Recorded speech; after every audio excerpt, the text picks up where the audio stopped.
Hello everybody and welcome back to my channel. And we're talking about all the books that I read in 2024. And so the title is a little bit of clickbait because I actually read a lot more than 120 titles, but not all of them were trackable using Goodreads because that is the main thing I've used since like 2014 to track my reading. And obviously not everything gets put into the Goodreads system. So there's some offshoot things that I was not able to track. I also read a lot of webtoon, so yeah, which you'll see that pop up here in this video. But regardless, this video will have like sections and timestamps down in the description. So say you don't want to hear me talk about all of the fiction books that I read. Maybe you just want to know about all the manga that I read, which is definitely a hell of a pile of different things that I read, manga, comics, that whole thing. Or maybe you're just curious about sort of the metaphysical books or the health books, all that good jazz. So again, go to the timestamps to jump around, or if you want to sit here and listen to the whole video, I thank you very much for that. But basically in 2024, my original Goodreads goal was to read 72 books. So I did read around like 120, 121 books. So I definitely went up and beyond that goal. And at the end of this video, I'll talk a little bit more about my goals for 2025 as far as my reading goes. If you guys want to see that, again, it will be time-stamped. But the other thing I want to mention is that for each section, obviously with each book that I talk about, I will talk briefly about what I thought of it, if I remember enough about it to, discuss it. I don't want to have this video be too long, so I'm going to try to go through these a little bit fast because, again, it is like 120 different books. And also, I will mention like what I rated it as far as like, Goodreads uses a system of like, 1 out of 5 stars or, such. So that's how I will be using the rating for each of these books, just so that you guys are aware as I jump around and I talk about each one of these titles. But we're just going to jump into this. I'm going to actually start with the section that is the newest thing that I've introduced into my reading habits, I guess you could say, and that is audiobooks. So you would never have caught me listening to an audiobook a couple years ago because I love my physical books, but given that I, in 2024, I moved, so I had a longer commute to work, so I decided to start playing around with the audiobooks. I will say that this group of audiobooks, I was perusing and looking for things that were, either on sale or they were priced a little bit cheaper, just because audiobooks can be a little expensive, okay? They definitely are in comparison to what you could pay for the physical book a lot of the times. Again, for like the physical one versus paying for the audiobook. And I know why they cost the price that they do, because you have a whole voice actor and editing that goes into that. So I understand why, but it makes me a little nervous right now.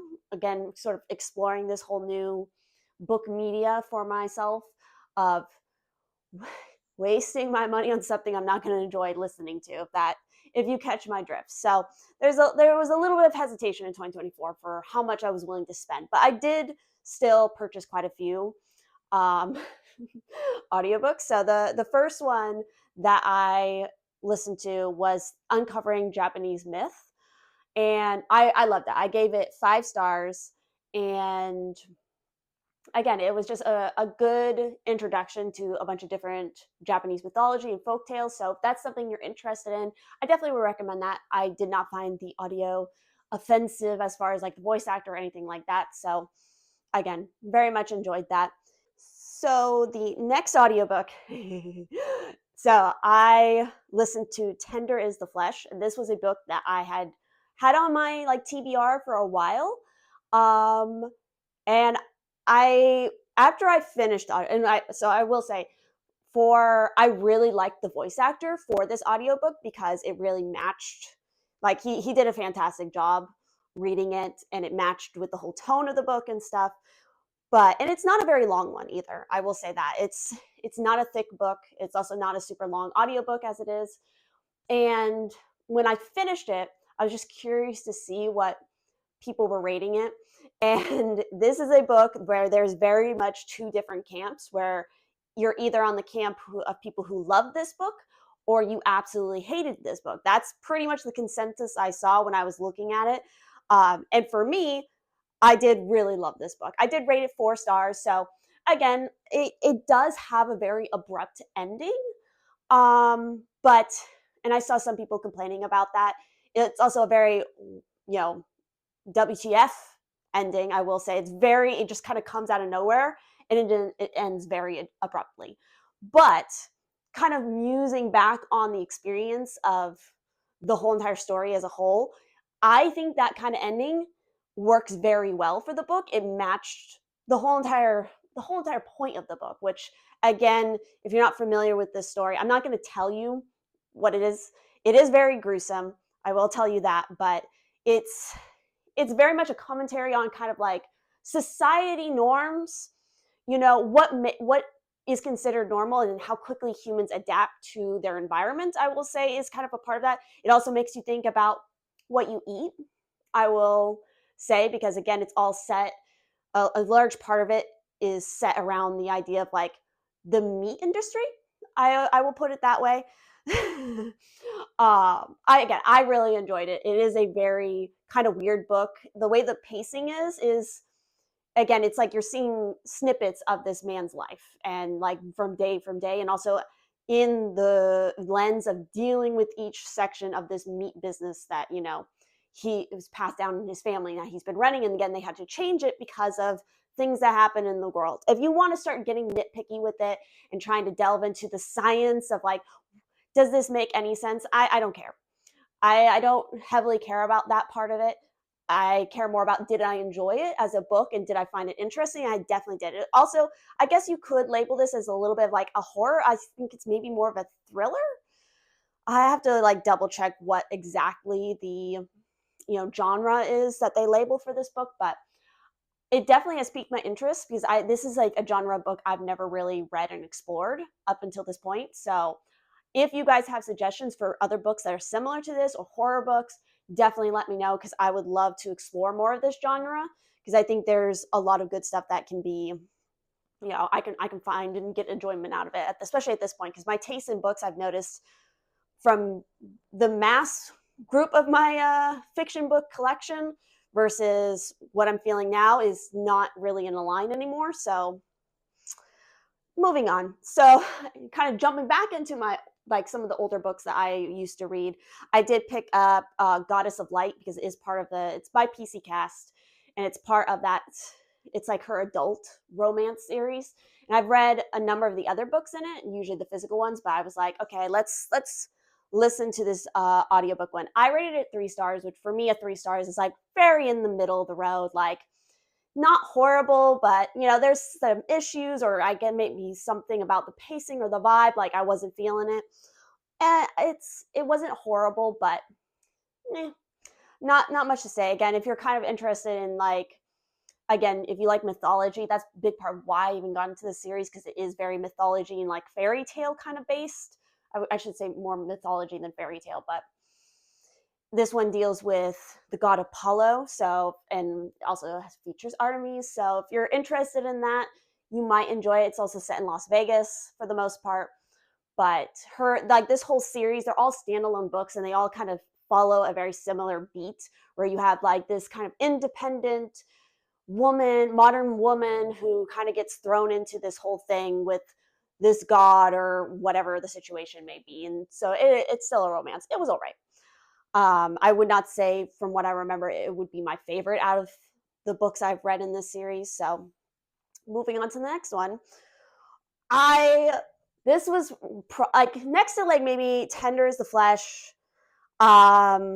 This is probably, I would say there's like 3 audiobooks that I listened last year that I really, really liked. And this is one of them, and it's The Taken Ones. And I really, really enjoyed this audiobook. And this is like the second book recently came out. This is one where I'm a little bit tempted to just buy the audiobook, even though it's like almost like 28 or 30 bucks, because I really did love the first audiobook. I thought it was really interesting and had a twist to the whole entire story that happened very early on in the book that I was not expecting at all, and that added a whole nother layer onto it. And so it's like a detective mystery solving book, which again is not really a genre that I've read a lot, which is very weird because I've definitely watched a lot of like things like I grew up on X-Files, I've watched Fringe. They all have this kind of like Castle also. I really like that show. So again, they all have kind of like this cop buddy kind of investigating thing, but then a little bit of twist of something else. So this book definitely had that. There was sort of this play of like, is there a supernatural element to this book? And yes, there is technically a supernatural element to it. So yeah, I again, I haven't read a lot of books in this genre. So there's only like a few, maybe like one or two from the past that I read in my younger years. I would not say that was a great example of the genre necessarily, because there was issues, like I have issues with some of the plot of those other books, but I love this one. And I know that I'm pretty sure the second book that just recently came out is told from the male counterpart of the duo here. So I'm very interested in that and how that plays into the rest of the story. But yeah, really like that. I rated it 5 stars, obviously. Now, of the audiobooks I listened to, this one is probably, I think, the one out of all of these that you all will probably raise your eyebrow and like, why were you listening to this? And I'll explain why. So this book is called Morningwood. Everybody loves large chests. I can't even say it with a straight face. I rated it 4 stars because while I did enjoy like the overall concept of the book, and there was definitely some fun. So the whole point of why I even chose to explore this book was I read the reviews and everybody was saying like, oh, this is so funny, you know, it's an interesting concept, because basically the whole entire book is told from the perspective of a mimic. So that was interesting. And especially I liked also the way it was written, in the sense of like, you're basically watching this mimic level up and how that like affects his skills. And you kind of get like at the end of each section, there's like a review of like his skill sets. So if you're somebody who obviously enjoys like D&D, or you're an anime fan like me, you're going to be very familiar with a lot of the concepts that are in this book. And that's a big part of why I even decided to listen to it. I thought it was going to be kooky and funny. And also we know that, or at least some of you probably know who have been following me for a while, I'm a little bit of a, I enjoy some adult content, okay? So, especially with like my manga and my anime and all that stuff. So I wasn't going to shy away from this book. With that said, this is 100% a book that was written for straight males. Like that is very obvious by the description of the women. And that is like the biggest issue, obviously, with this book, is the way that women are depicted and some of the things that happen to the women in the stories. So that's a big part of why I took off a star for this book. While overall I did enjoy it, yes, those parts of the book are problematic and can definitely be very triggering for other people if you attempt to read this. So again, this is not a book that I would generally recommend for you to try to read unless you can handle some sensitive topics that are not done in a way that like spreading awareness about sensitive topics, if you catch my drift. So yeah. I was not super shocked by that part of the content in the book, because again, I knew it was geared towards, obviously, probably a very specific type of straight male.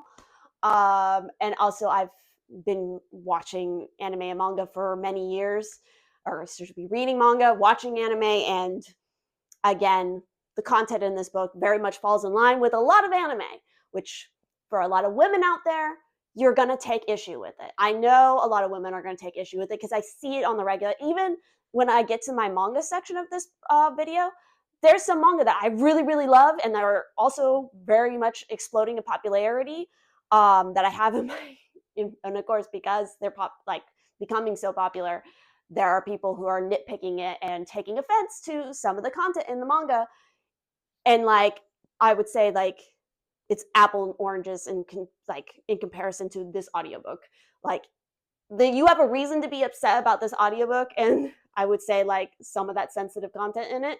While with the manga in particular I'm thinking about, I think people need to calm the hell down a little bit, because I think they're missing the point of those certain scenes in the manga, what they're trying to I think they're done in a very different way, if that makes sense. So moving on from that one, we have my third, probably most favorite and surprising audiobook, I feel like, that I encountered, just because I wasn't expecting it to be like a dual readership one. I didn't pay attention, I think, when I bought it, that it was going to have two different voice actors. And this is, I think, one of two books that I purchased in 2024, audiobook wise, that had dual, like, multiple voice actors. And this one gets a gold star because I really enjoyed it. I gave it 5 stars. And that was called Between. And so it was very much a fantasy. It was very, like, kind of wholesome. Like, there was no adult content, if you catch my drift, really in it. Like, it was adult characters. It is an adult book, but there wasn't any of the spicy stuff really yet. I'm very curious to see if we, like, I don't know what is the deal with this particular book, if when a second one is going to come out. I didn't really see any information about that yet. But basically, like, the story, the first part of the audiobook is following from our main female lead. And basically, she's moved around a lot, and she doesn't dream. Like, she had a dream as a child, and then all of a sudden in her childhood, she stopped dreaming. But then she moves to this town with her best friend, and because she's like a substitute teacher. So she moves to this little town, and magical hijinks. So if you're like a fan of like the show Once Upon a Time, you'll really like this book, because it definitely has a little bit of like the vibes of Once Upon a Time, but better. It has like a piece of high fantasy in there. But what was surprising about this audiobook for me was that, again, it's like it told the whole perspective from this woman and the story up to a certain point, and then all of a sudden, I say there's like still half of the audiobook left. I'm like, well, that was the end of that story. So what's coming next? And basically it's, I was very surprised by it. I wasn't like, at first I was like a little bit taken aback, but then I really got into it. Basically, the second half of the audiobook is the same story retold, but from the perspective of the main male character that we have in it. And it was so entertaining, because getting to see, and again, he's a particular character who's set in the fantasy aspect of this world. I'm not going to give away spoilers, but it was so interesting to see like his day-to-day life and what he was dealing with, while at the same time trying to deal with the real Earth realm side of things, and this woman that he just met and all that. It was quite funny. There was definitely some funny parts in this book, so I really enjoyed it. I really would like there to be a second book. I just don't know when that is happening, but yeah.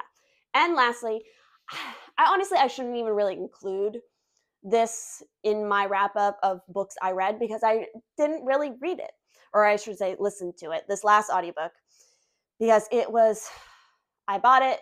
It was priced fairly cheaply, and it was actually multiple books in one, and I DNF'd it really hard.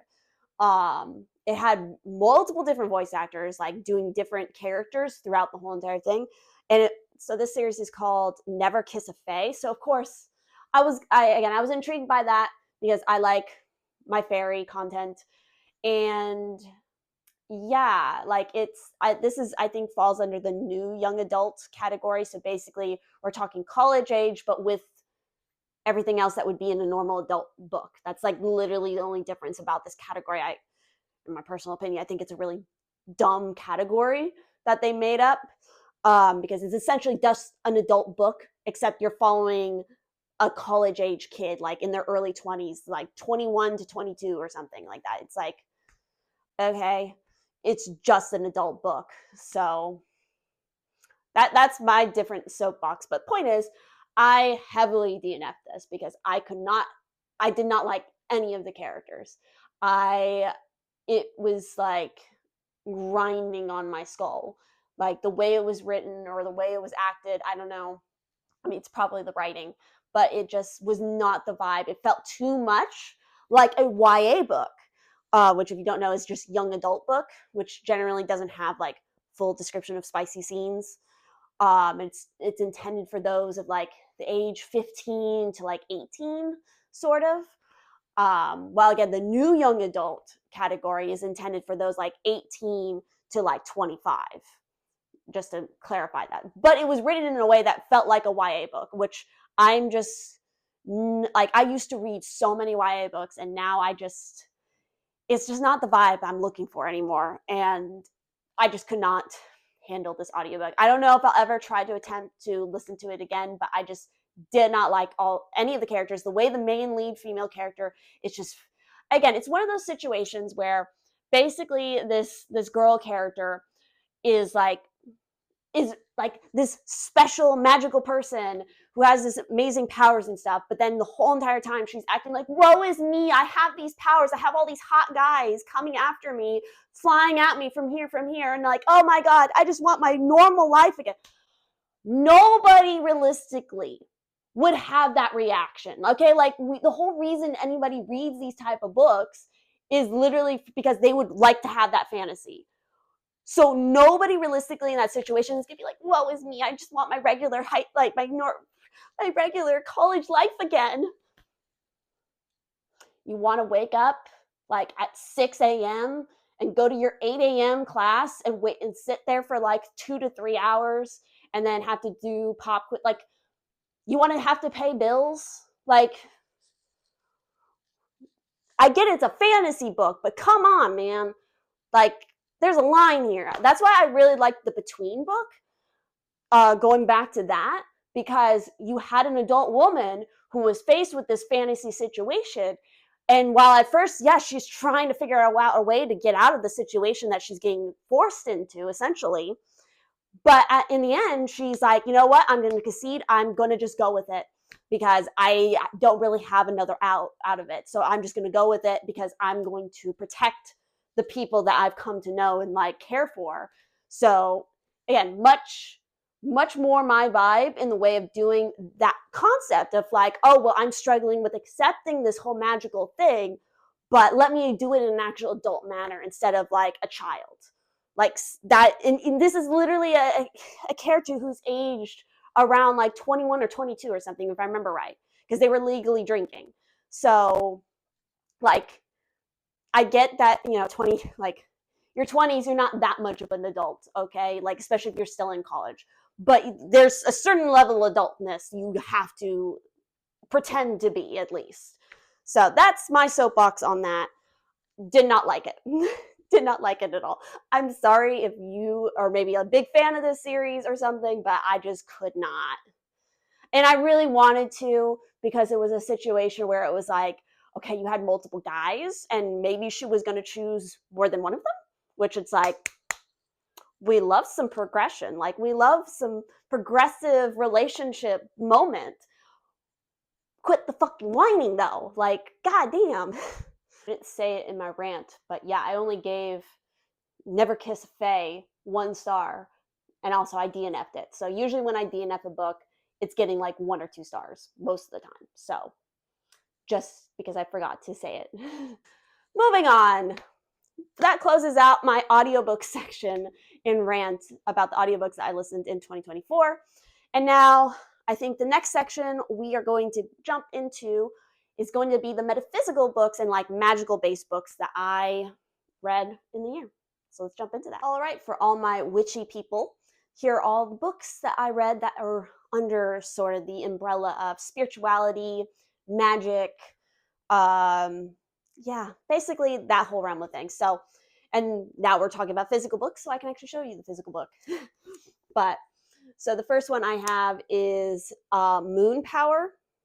So this I gave 4 stars. Again, it's a very good basic sort of outline of, really it's focusing more on, in the sense of like astrologically, where your moon is placed, but you can still use this information in the sense of like, okay, the moon currently is in like the sign of Aries. So they do have like some rituals, some little spells and stuff that you can work in with that. So you can use it in both ways, whether you're looking at like, again, because they have like a section of the Aries moon woman and what that means. So you can use it in both ways. It talks about like your sexual nature, your lunar superpower, like all of that. So, but it's very consumable. It's not too complicated. So it's a decent like intro if you want to start exploring this topic. I do think that there's other books, especially if we're talking like your natal chart, and that information. There's more books that better expand on this idea in a deeper sense than this. This is very like intro, baby witches first moon book kind of deal. So, but still, it has good references to like quickly grab if you need, to start something. So that is what I'll say about. So the next book I have is Chiron. Again, this is definitely astrology based. So if you're curious to learn more about Chiron, learn more deeply about it, I ended up giving this book only 3 stars, and I'm not sure. I think part of why I only gave it 3 stars was just purely based on just how the book was written out. I don't know, maybe something about the way the text is. It's a lot of information, but I don't know, maybe something about the way it's organized I wasn't a huge fan of from like my vague memory about it. But again, if you want to dive more deeply into this topic, it will help you to learn a little bit more about just Chiron and what to think about it. Like chapter 9 here is Chiron in aspect to Sun, Mercury, Venus, Moon, Mars, and Jupiter. So if you have Chiron in aspect to that, there's some information here in this book that's definitely going to help you. I might have just rated it a little bit more harshly at the time. I would need to maybe look through this again, and maybe I'll change my rating at some point. But again, at the time, I gave it 3 stars. I think there was just something about when I was reading it, maybe I wasn't as into it. Yeah. Next up. So something I got very into like the last few years was medical astrology. And so this was like the 3rd book in a series by this particular author. And so this is Medical Astrology in Action. And what did I rate this one? I rated it 4 stars. So again, for the most part, very solid information. It kind of builds on the previous books in the series, because I think one was like a good like overview if you weren't familiar with medical astrology, while the second book was specifically for physicians. Like it was intended for physicians to use it as a part of like their practice. So it was a little bit more specific. And then this one obviously is talking about the transits, which is still a topic that I'm learning and understanding with the transits. So if you want to think about your medical astrology specifically with things moving around your natal chart and whatnot, then this is the book you want to focus more on. Next up, so this is the second book that I've gotten in kind of this series and by this particular author, and that is Shedding Shadows. So basically, this is going over the astrology of 2025. And so I originally got his book on the astrology of 2024. And again, it's a very helpful overview of what to expect. He has it broken down into like the major things that are going to be happening for like certain days within that month. So like for January, whatnot. What did I rate this one? I gave this one a 5 stars. Again, it's helpful information. So he starts with that overview for like just like everything, but then you go into the back and you look specifically for Gemini and Gemini rising. So this is based on your sun, or again, your rising sign. Your rising sign is going to be the most helpful if you're not familiar with that, because again, it's going to specifically talk about your house placements, which is very helpful, but you can look at these for your sun or your moon or whatnot. But yeah, I actually opened up. So I'm a Cancer rising, so this is the whole section for me. And again, it does something very similar to the beginning of the book, where it goes through all of the dates and how it's affecting you, again, thinking about your house system.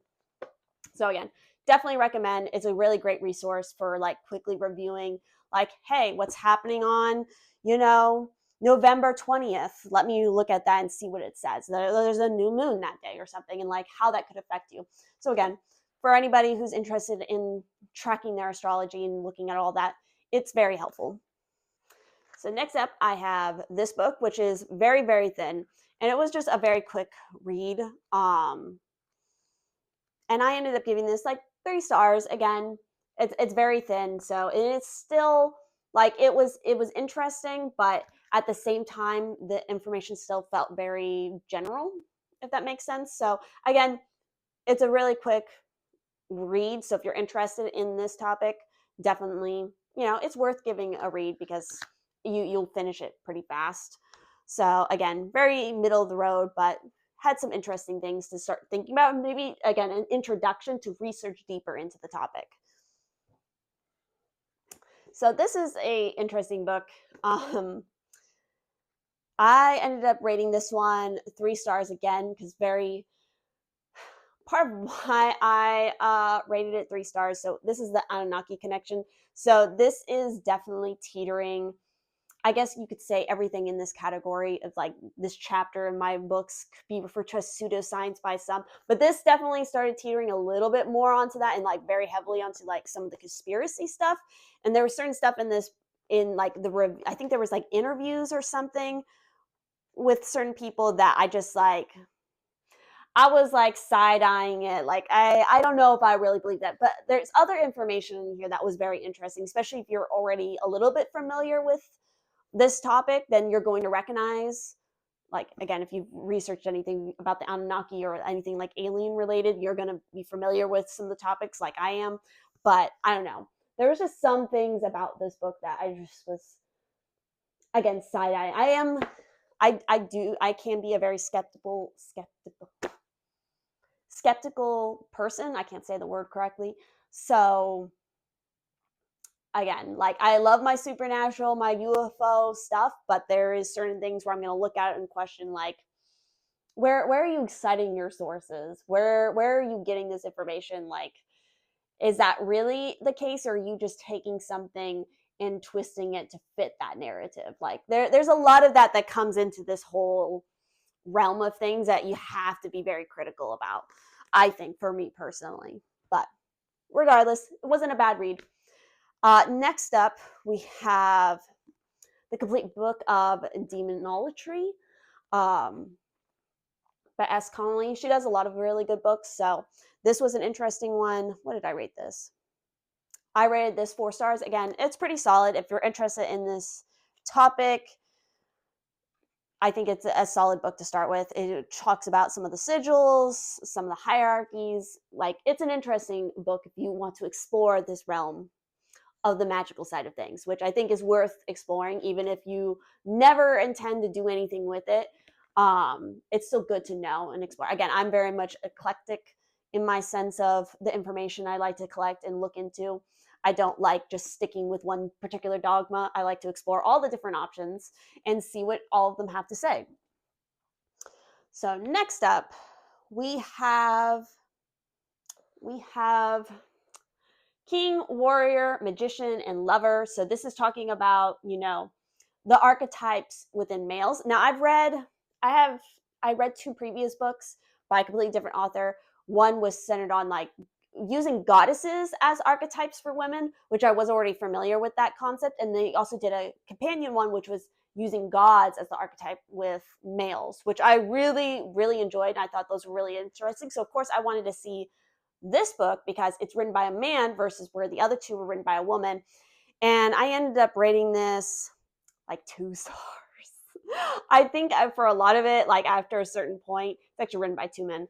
I kind of was starting to skim information. I don't know. There was just something about it that I didn't jive as well with it as I did like the previous books I have on sort of this idea of looking at archetypes with people and using some sort of like, again, this is using the King, the Warrior, the Magician, the Lover, while the other books, again, maybe a big part of why I responded better to those was it was using mythology as the basis, which I'm more familiar with, so it made more sense to me probably.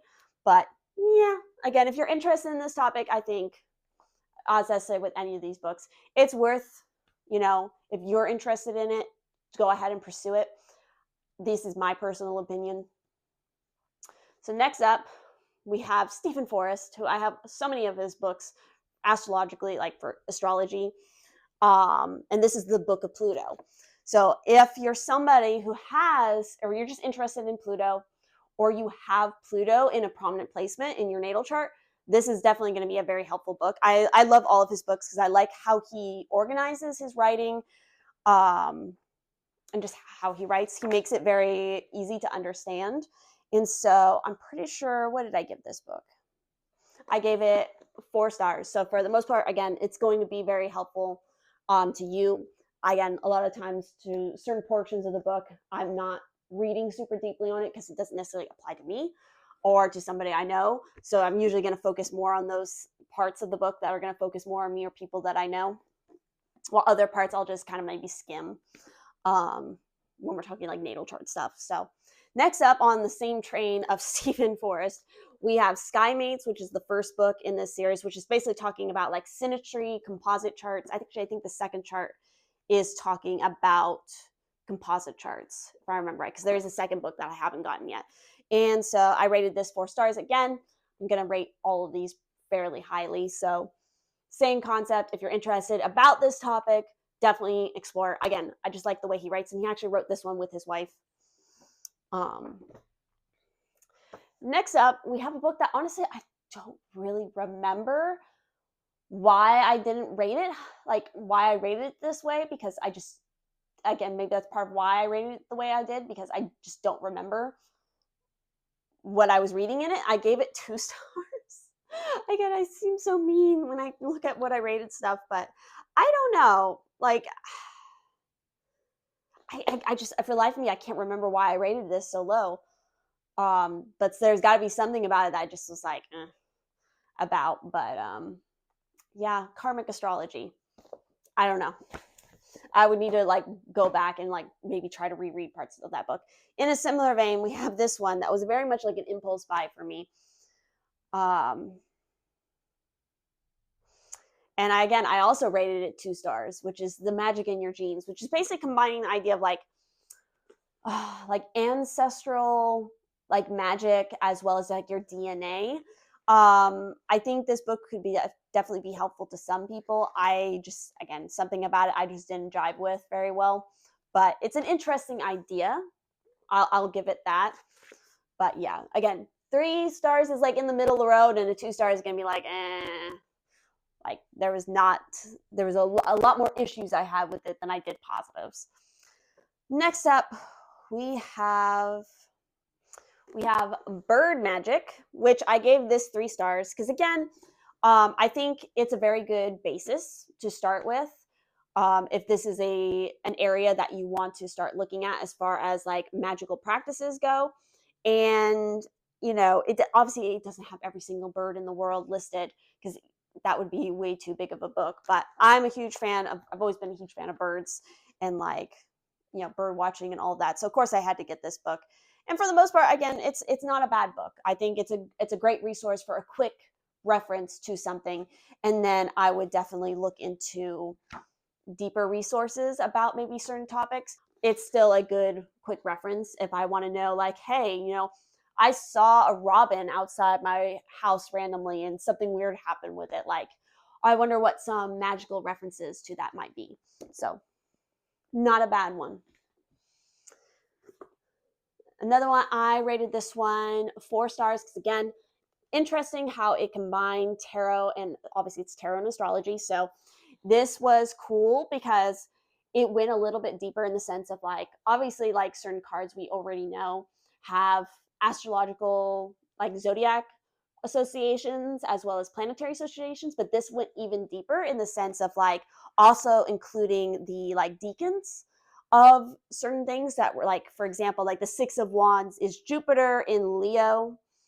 So yeah, it's giving you even more like deeper associations, which can just add more to whether you're reading just personally for yourself or you're reading for clients. I think this can add some interesting layers to, how to look at, what you're doing with your cards and your readings.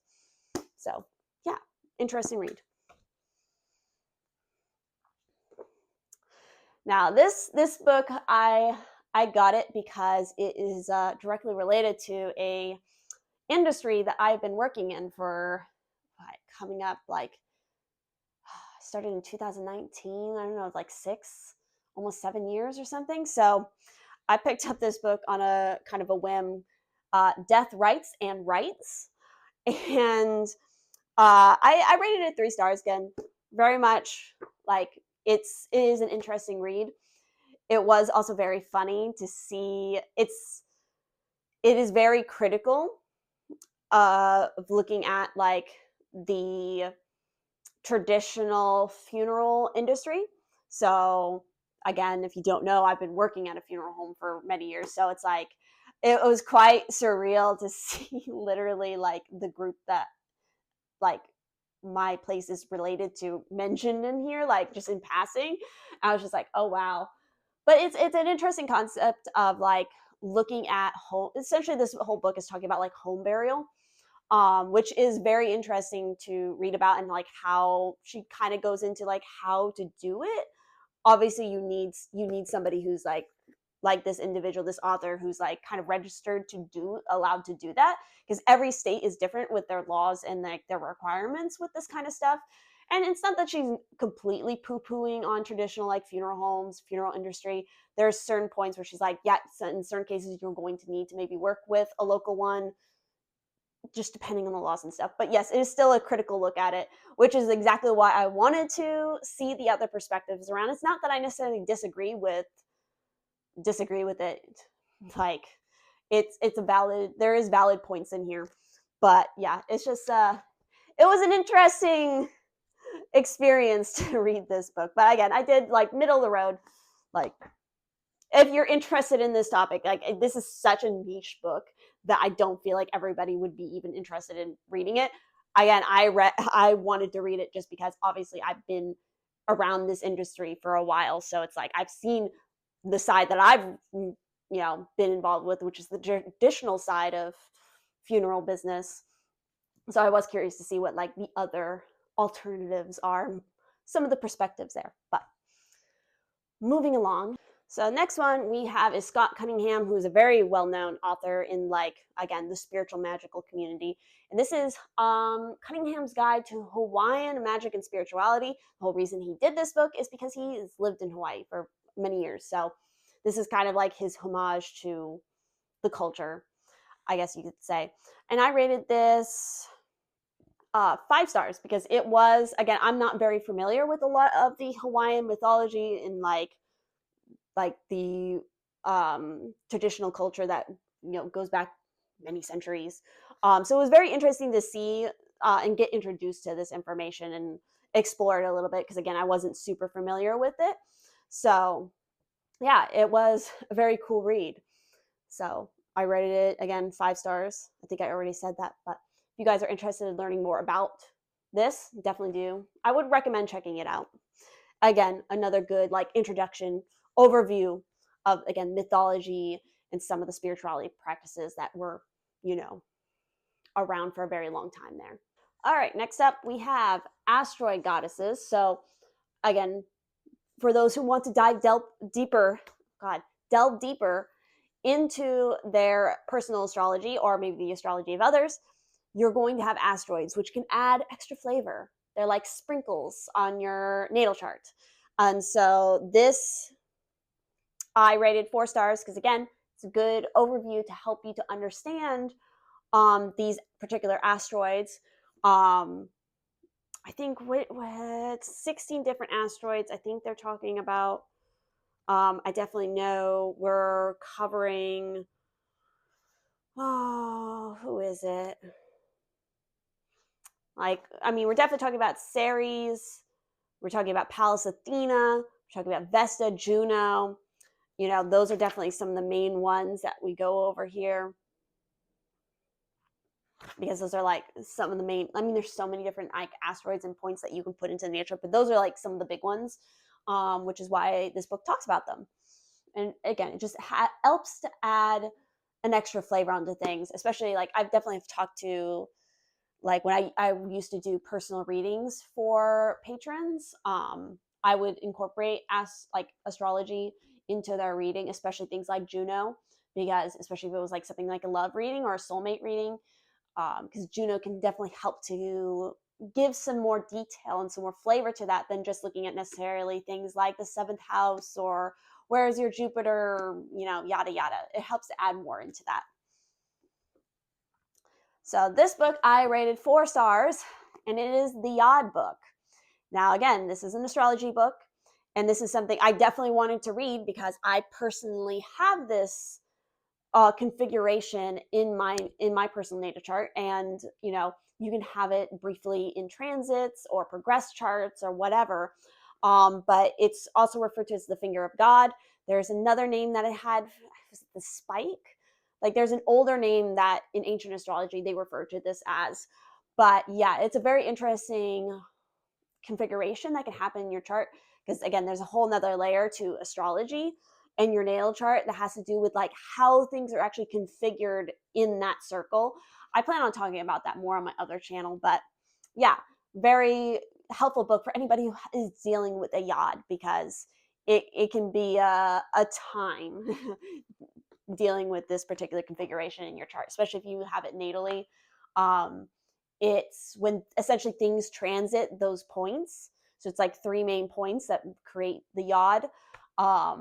It's very important to pay attention to that, because things can happen around those kinds of transits and whatnot.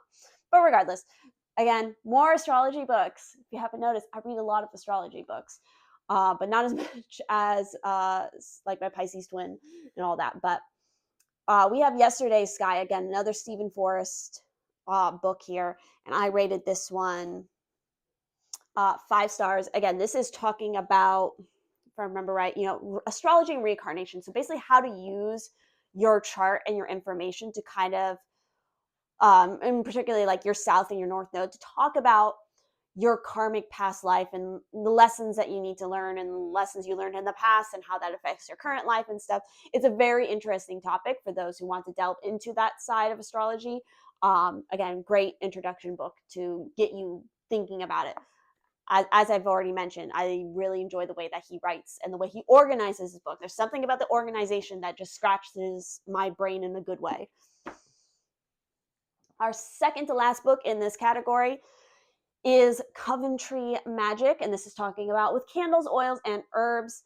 Again, this is another well-known author and witchcraft person. If you want to dive into this, I gave it 4 stars. Again, it just helps you with understanding how to, work with, candles, different candle practices, spell work, all of that kind of stuff, all kinds of different types of like magic and whatnot. And again, very good intro kind of start and reference for those who want to start delving into their own magical practice. I definitely would recommend. I have another book by her that is specifically the candle magic. So this is more of like the wider scope of magical like practices. But again, the candle magic is very important because that's like part of what started her business and whatnot. And lastly, our last book for this category is Aphrodisiac. So I gave this 3 stars. Again, good middle of the road kind of book with, basic information, different recipes, how to use certain herbs and whatnot. Again, do this stuff responsibly. Check to make sure you're not going to be allergic to something, or if it's going to interact with some medication that you take, because that definitely can happen. Be very smart about when you use stuff like this. But yeah, I think it's a good intro to this whole concept, especially using the aphrodisiac as a part of like self-care or enhancing your relationship and stuff. And it's not as like seedy as you might think when you hear the word aphrodisiac. It's actually quite like gentle. I think it's a much more palatable, what's the word I'm looking for? It's a way, nicer way to introduce this concept to people who may not, like, again, might raise their eyebrows at this topic. But again, a lot of the herbs and stuff that they talk about here can be very helpful especially for women, for hormone stuff. It's not just like the aphrodisiac thing. It can be helpful for other things. And they talk a little bit about that. So again, do this kind of stuff responsibly. Check your sources, double check things. But yeah. So that is my last book in the metaphysical kind of spiritual topic of books. And I think next up, we are going to travel into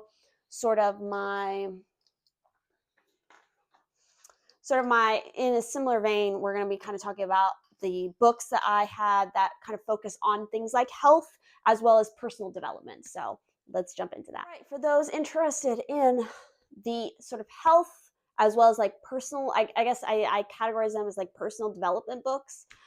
That is what we're going to talk about here. This is not a super big stack, but I'm gonna save some of these. Let's see, what do I want to start with here? So let's talk about these 3 books. So, and I'll get into how I rated each one of them. So I got like the whole like a big set of, what's his name, Joe Dispenza's books here, Dr. Joe Dispenza's books, and let's see. So I think I started, because there is a certain order that you're supposed to read these books in. I mean, there's a recommended order that you should read these books in, because one is like the first book he wrote, and then each one is supposed to kind of like. So I did have an issue with like this whole group of books. I think the first one I read was this one, which was Evolve Your Brain. And again, his story is very interesting. It is very like powerful in the sense of like what he was able to accomplish. And so what the whole point of like why he even started writing these books and researching this is just like the power of the mind and how powerful your state of mind can be to act, like fully transform your life as well as your health. So I do like the books in that sense. And I gave the first book like 3 stars. I also got, and then with the Breaking the Habit of Being Yourself, I also gave it 3 stars. And then we got to Becoming Supernatural. And then there's a 4th one, I think it's called like Being the Placebo or something. Again, all of these books are, I think I gave this one like 2 stars because at this point I was a little bit annoyed because it very much feels like, because again, I really like sat there and I read this book, and then I got to this book and I was like reading it and I was like, a lot of the information is just kind of repeated from this book with just like slight changes, and then it just kind of felt like the same thing here as I started to try to read it. So I think there was a lot of skimming I did in this book at that point. But yeah, I feel like I think that maybe I tried to read these 2 like back to back from each other, and that might have been my problem. This might be a situation where, regardless of which one you start with, you're probably going to find it interesting. Again, if this is like a whole kind of like topic you want to delve into with like the power of the brain and stuff, there's some interesting information here. But again, for me at the time when I was trying to read through like all of them, there was just like a little bit too much of repeating the same information over and over again, where it's like, okay, I got it in the first book, I'm getting it in the second book, like I get what you're trying to say. So it's like there was just a little bit too much of that for me. Should I go back and maybe try to like, I feel like this one I should probably try to go back and reread. I don't know about the placebo one because that one I didn't even include because I didn't really like read it at that point. I was just like, I kind of like skimmed it, and it's like it's covering a lot of the same topics all over again. So it's like I didn't even bother, to be perfectly frank. So I don't know. Again, like 2 stars is what I was giving these at the time, because there is interesting information, but combined, it was just too much of repetitiveness. So next up, I will talk about these 2 together as well. So the first one is the Galveston Diet, which I gave 4 stars. And then sort of her follow-up book is The New Menopause, which I gave this one also 4 stars. So again, she very much like clarifies and corrects some of her information in this one from this one.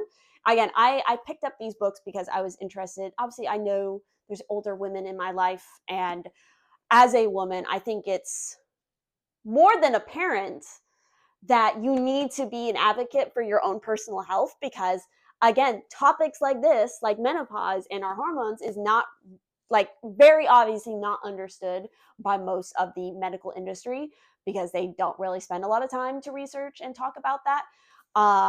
So yeah, I was curious to look into these books and read a little bit about it to see this woman's perspective about her own research and whatnot.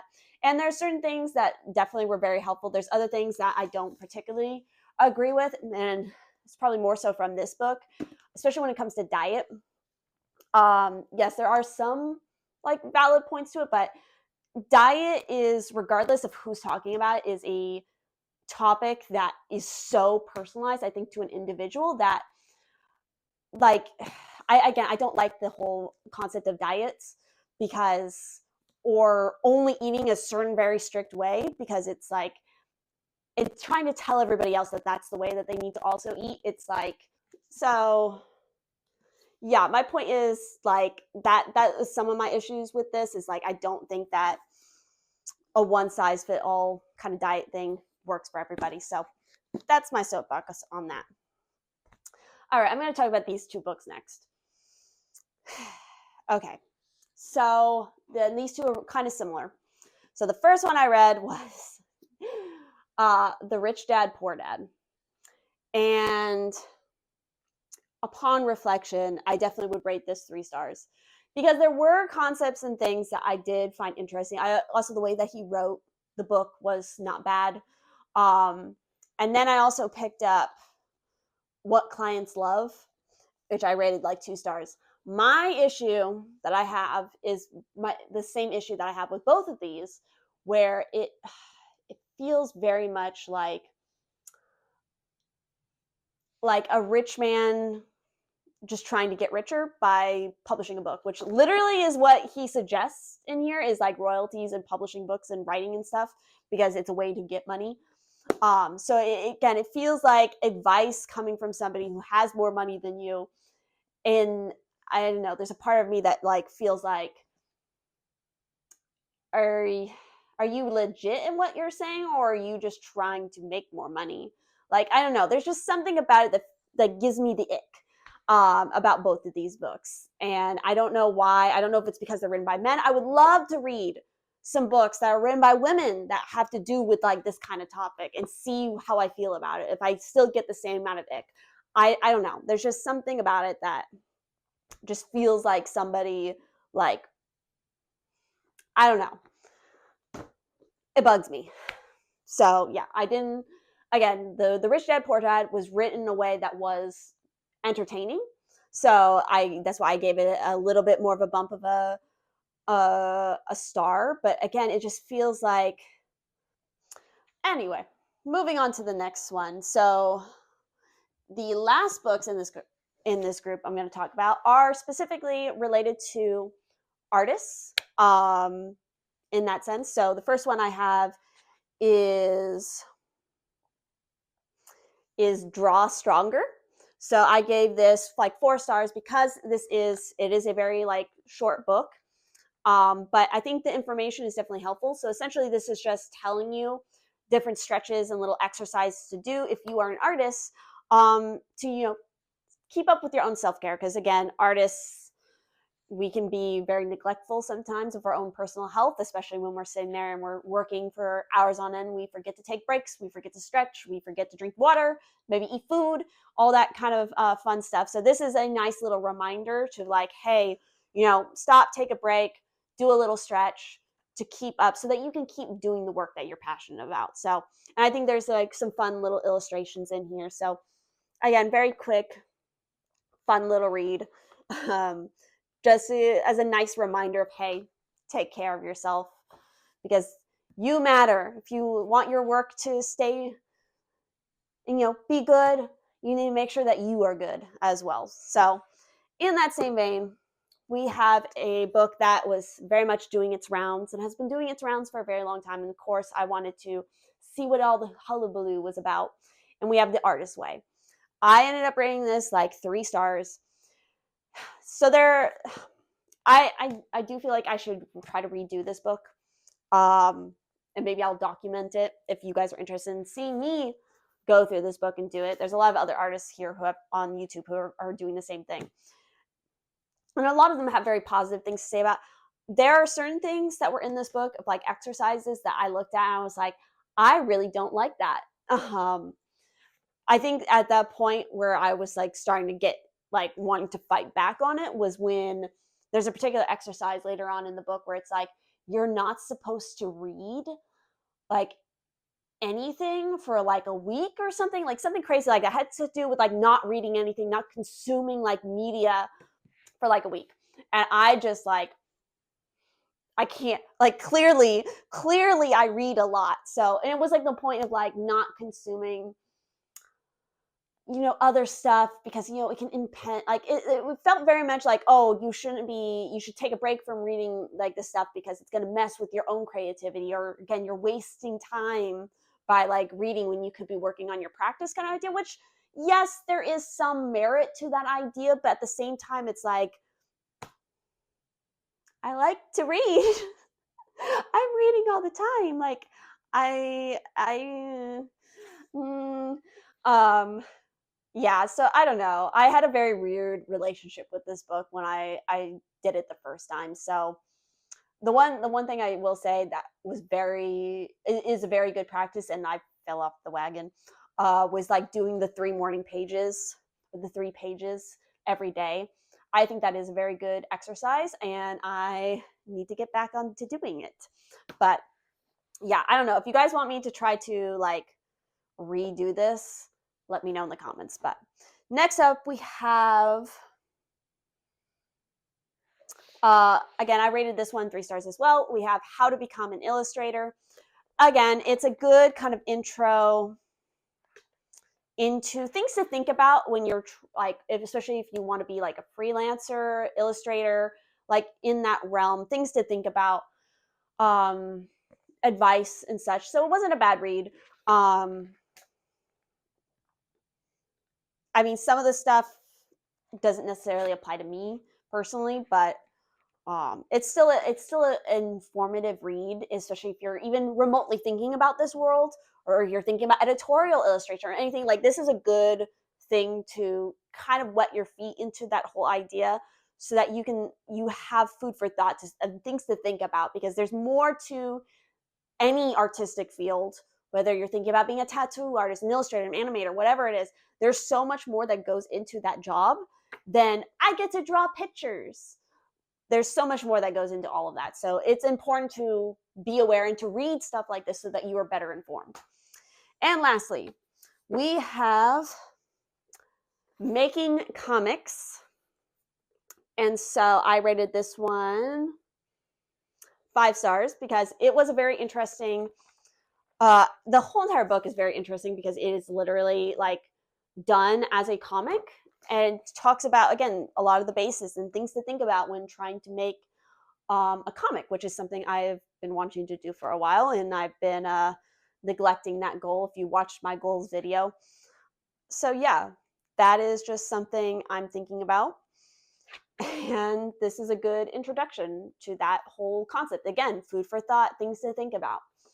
So yeah, that concludes this section of talking about, again, the kind of health-centric personal development books.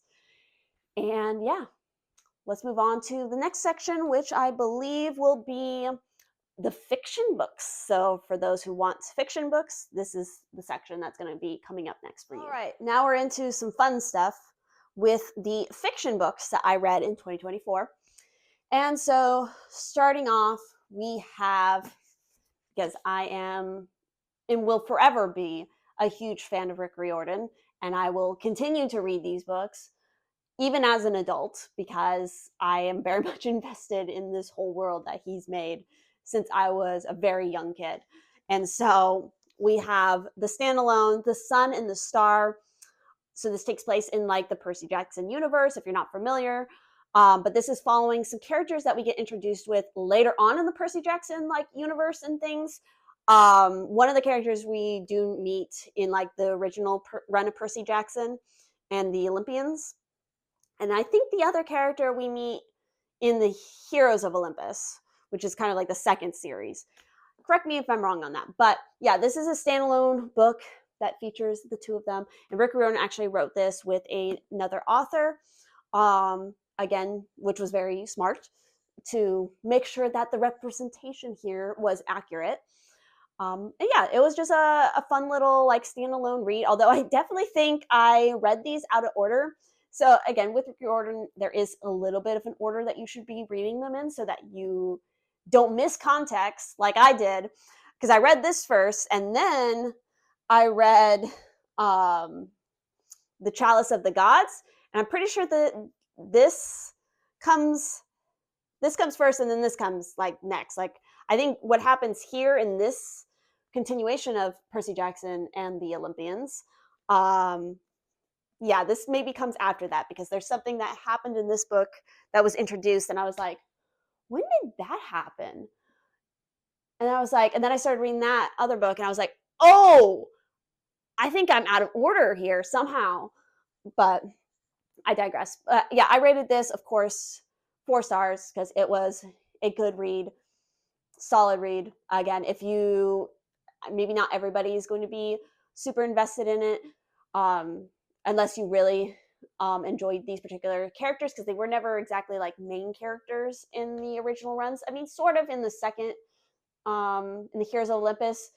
Nico, he is kind of like a main character to a certain extent, and we get a lot of the context that you need for this book in that series. So it's like this is definitely not a book that I think you can read like out of order without having been introduced to the other books. So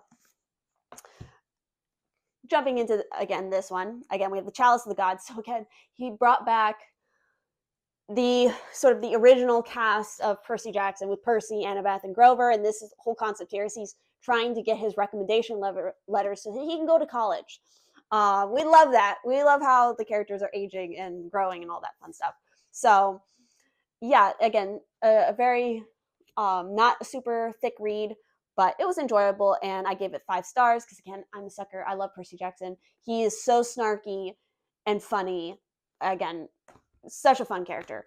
And in addition, this all happened this came out in 2024. I think that one maybe came out in 2023. I might be wrong, but again, we have the second book in that same vein, which is The Wrath of the Triple Goddess, and also really enjoyed this. Gave it 5 stars. Perfect. I think this came out around October, which is like perfect timing for this because it has very much spooky themes.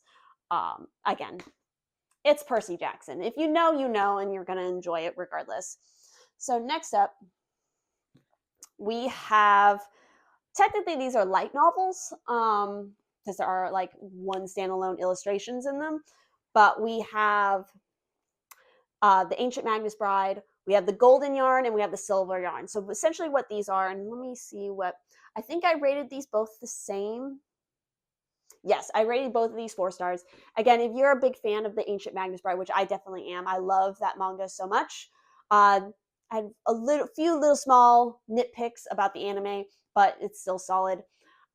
If you enjoyed that world, because there's definitely been a lot of like outbranching set around the world of the Ancient Magus Bride, which I do enjoy that.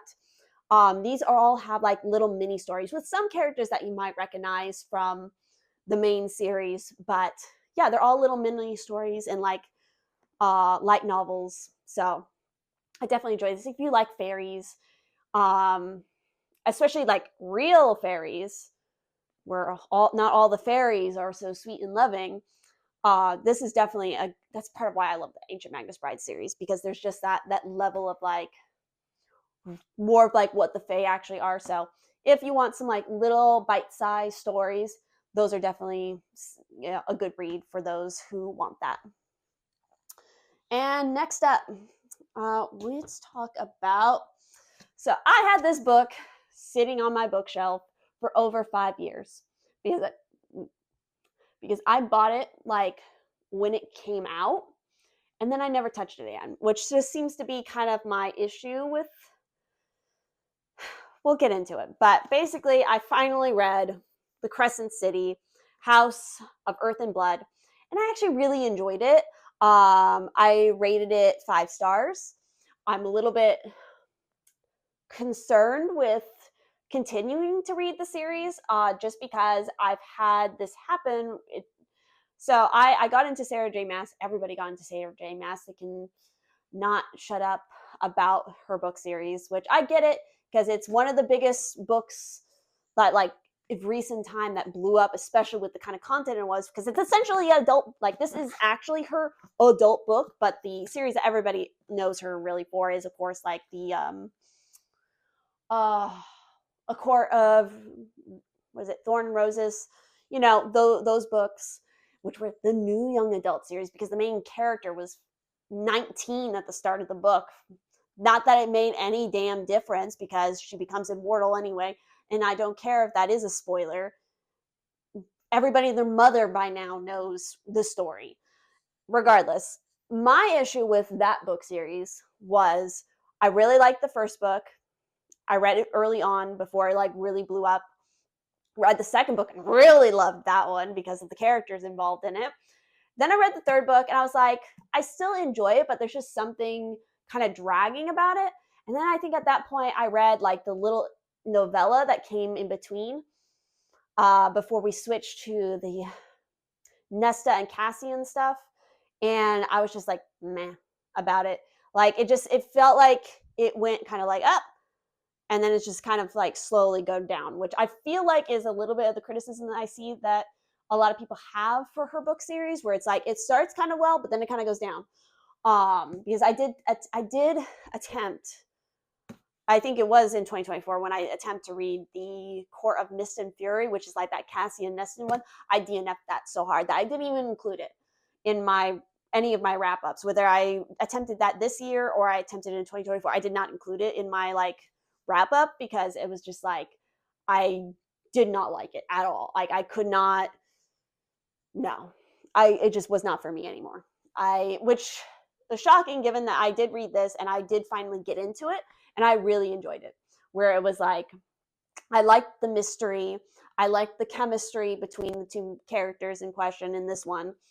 And yeah, I think it was an interesting concept with the whole world. You could see where she's pulling like inspiration from mythology wise to kind of build the city.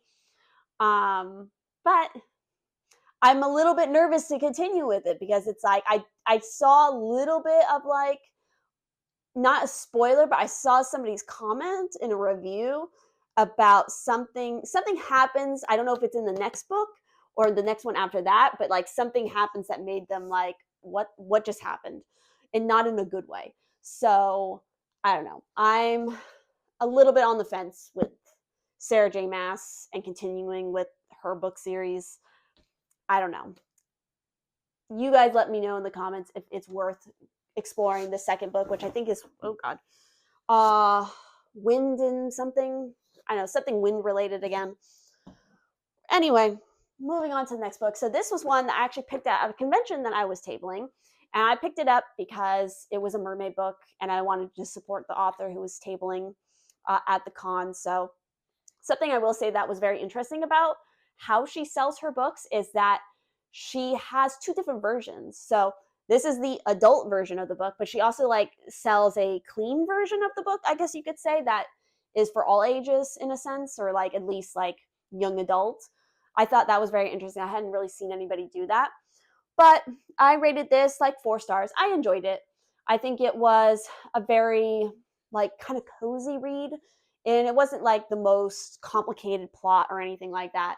But it was still like a sweet little read, like a little kind of like Little Mermaid-esque situation going on. It did feel like maybe the ending was a little rushed, but overall, it's still like I still enjoyed it. And again, I collect like mermaid books in general, like most of the time. I've talked about it on my other YouTube channel, like all the mermaid books that I have, but yeah, it was a decent read. And of course, the last book that I have for the fiction section is Hunting the Empress, which, if you don't know, I actually did the book cover for this book, but I actually did get to read it too, which doesn't, fun fact, for a lot of times when you do book covers, you don't always get to read the book. If you're lucky, you'll get like a little synopsis, but no, I actually did get to read the book itself, which definitely helped to like come up with ideas,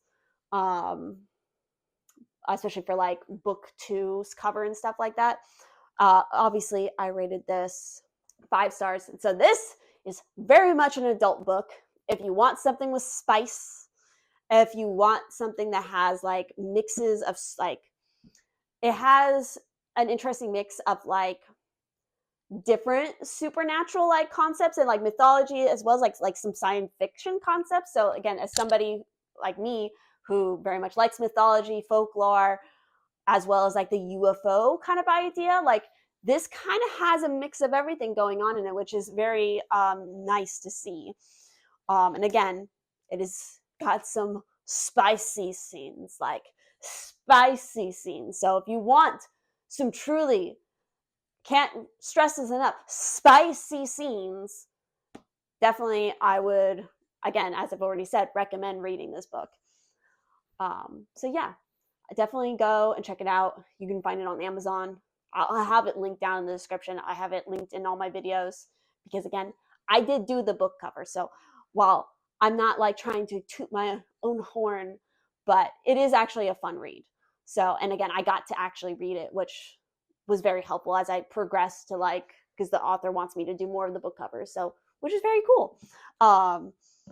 So yeah, that concludes my fiction section.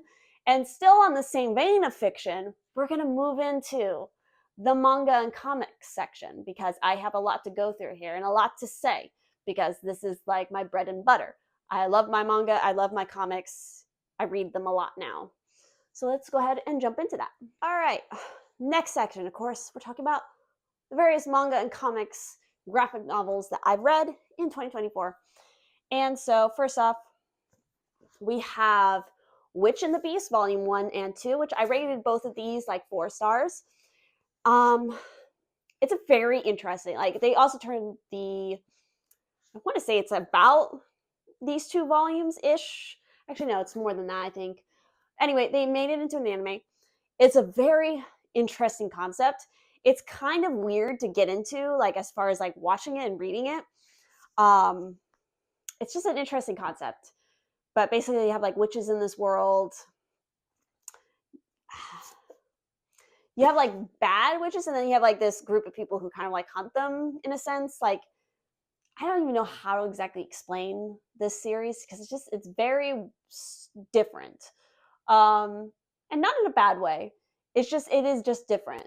I don't really know something I can easily compare it to. But yeah, I mean, I enjoyed reading it, so and watching the anime. I still need to. I'll see how much more of it I end up reading, but I definitely was watching the anime with my partner. And then, of course, I did read also the first and second volumes of Oshinoko, which, again, this is also turned into an anime, which is why I started reading a little bit of it. I rated both volumes 5 stars.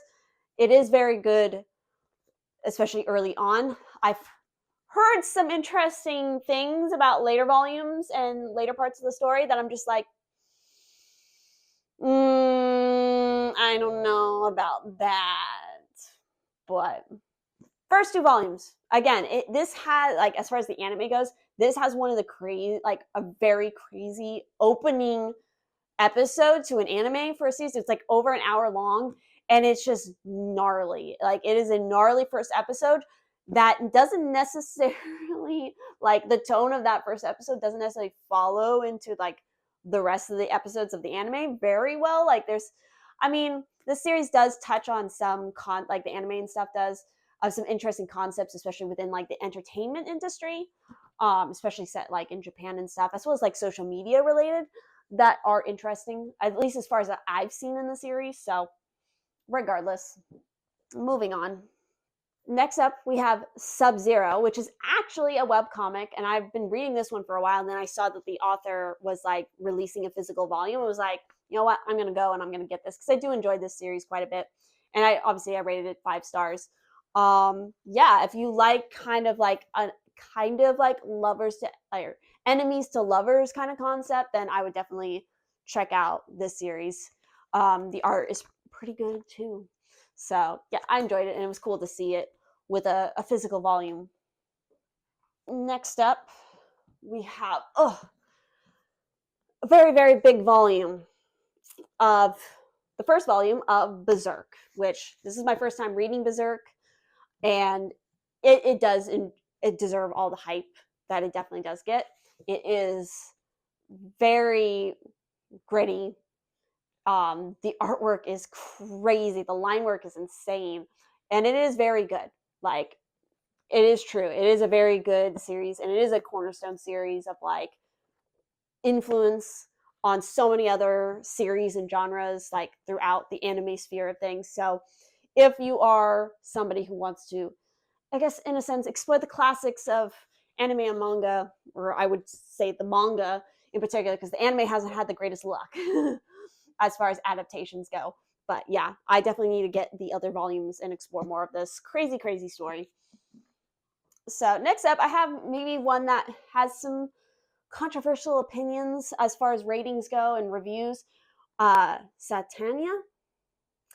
I read this a really long time ago from the public library, and I absolutely loved it. And I really, really wanted my own physical copy of it. This is actually a used copy because I don't really think it's in print like anymore. So it's like you're gonna have to get like a used copy. And the condition of this one, like it has a little bit of some roughage on it, but it's still like still together. So yeah, this is a very weird story, and the artwork is very unique.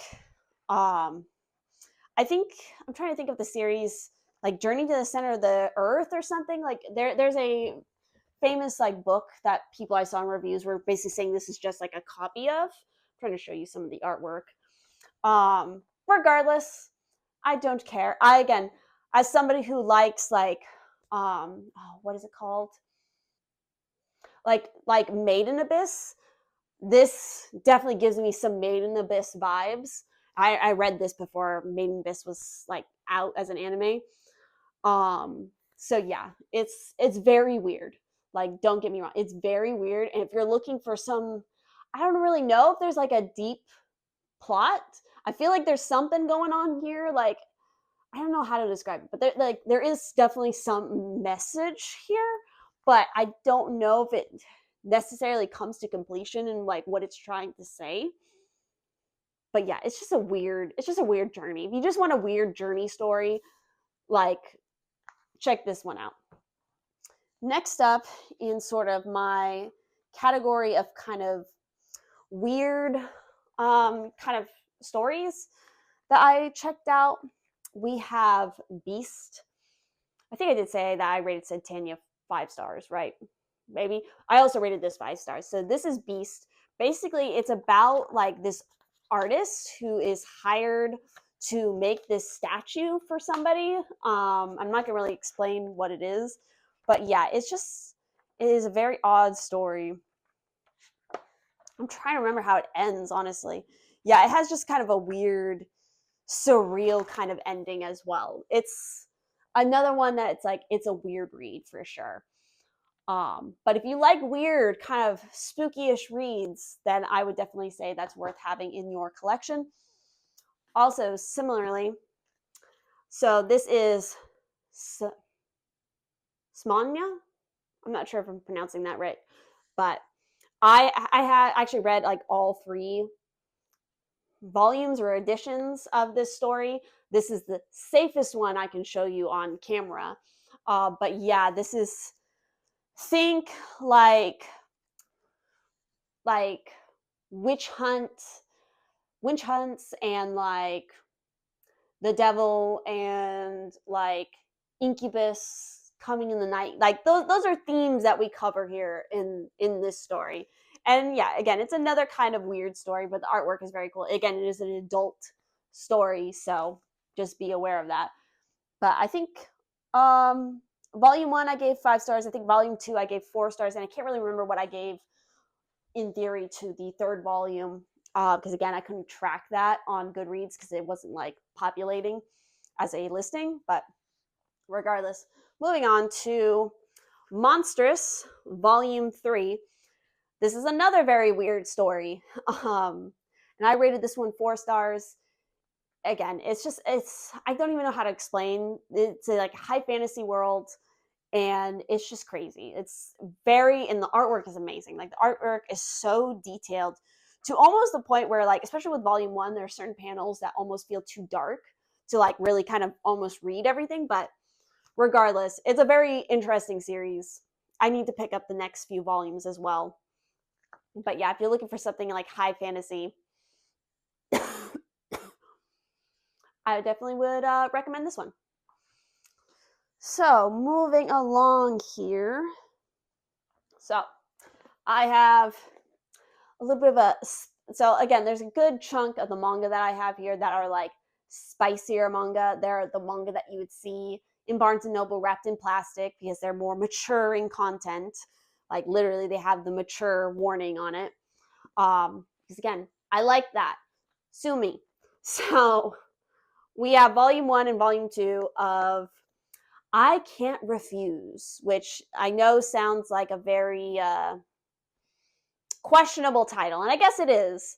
I gave this, what did I give this? So I gave the first volume like 3 stars, while I gave the second volume like 4 stars. So it got a little bit better by the second volume. Again,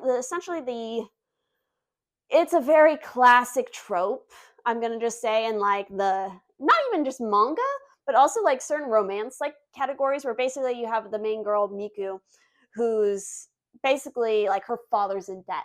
So she needs to pay off her father's debt. So she's essentially going to agree to become a wealthy benefactor's mistress in order to pay off that debt. But she's got to be trained first in order to be an adequate mistress by the butler. What more can I say? Okay, I am suspicious about the butler though. But yeah, if you kind of like a Sebastian-esque vibe, again, if you remotely like the butler category, then this is probably worth a read. Again, if you're into that kind of category. Next up, we have volumes 1, 2, and 3 of Apple Black, which, if this sounds even remotely familiar to some of you who are longtime viewers on YouTube of like art content, the author has a YouTube channel and talks about this whole process of creating manga and art and comics and all that kind of stuff. So I was very curious to finally, I was very surprised to actually see these in the bookstore for once, because a lot of times, like, I don't see them, like, in the bookstore. So volume 1, I rated 4 stars. Volume 2, I rated 3 stars. And also volume 3, I rated 3 stars. Just because it is an interesting story. But I don't know, there was just something about like, maybe it was like the tease of like, it's on the precipice of like a really big moment and just kind of waiting for that big moment to happen. Like there's definitely a lot of action. And again, the artwork is fantastic in it as well. So yeah, there's some weird kind of concepts going on in here as far as like how the world and like the power mechanics work. So it's still a series that I'm interested to see like how it develops. But yeah, conversely, kind of like, I don't know, it's like middle of the road for me right now.